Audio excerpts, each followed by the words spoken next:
Last year was our first year in Vincennes to implement the Design and Innovation Studios. They were installed not this summer, but summer before.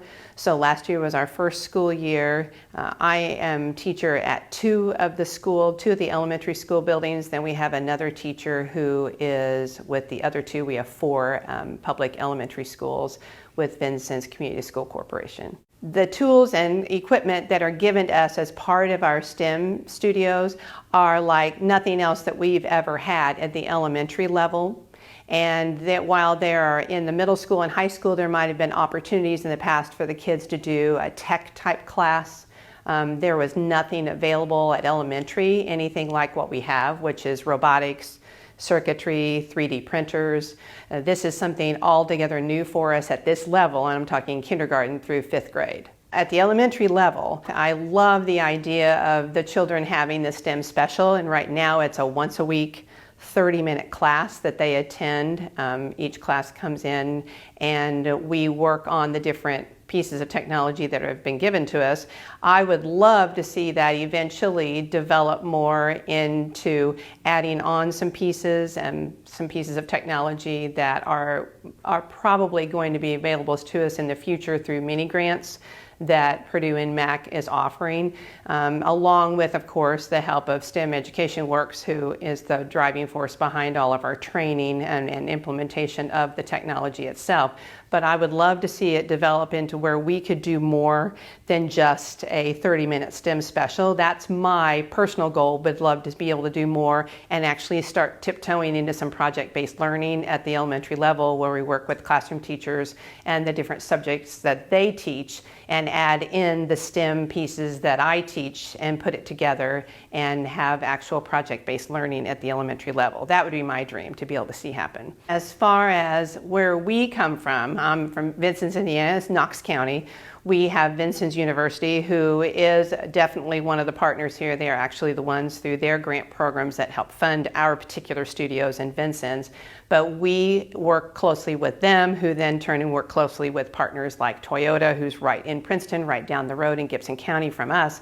And so in our neck of the woods in southern Indiana, both adults and children alike are usually every day have family members that they know who work in manufacturing, and in the Evansville area, in the Gibson County area, and in Knox County, we have quite a bit of industry as well. So for our school kids and for the adults, the teachers, we all have a vested interest, either because we have family and friends who work in manufacturing, or because of just the nature of what we teach in the schools, that we want to see our children have more opportunities. And then we ourselves are interested in learning more about our neighbors, who are around us every day, and also the dollars that come in, economically, you talk about, into our counties and into our communities. And so when we have those opportunities for further education, when we have further professional opportunities, like me, I was a classroom teacher teaching science and math, and I was suddenly given this opportunity to apply to be, a technology STEM teacher, which was a dream of mine I thought I'd never get. And suddenly, thanks to, our connections with Purdue IN-MaC and our partners like Vincennes University and Toyota, suddenly then, someone that like me, I thought I never would get to teach something at this level, working with young children, suddenly have this kind of opportunity. So I know there are lots of other people too in this area, especially in southern Indiana, who now feel more connected, as I do, with northern Indiana, central Indiana, and all the partners involved. And of course, Purdue IN-MaC is a big part of that. It used to be, kids would grow up and you ask them what they want to be. You ask little ones what they want to be, and it's always professional ball players, a YouTuber, a teacher, or a nurse. And those are all, wonderful, valid professions, but that's just what they've heard about or what they are most familiar with.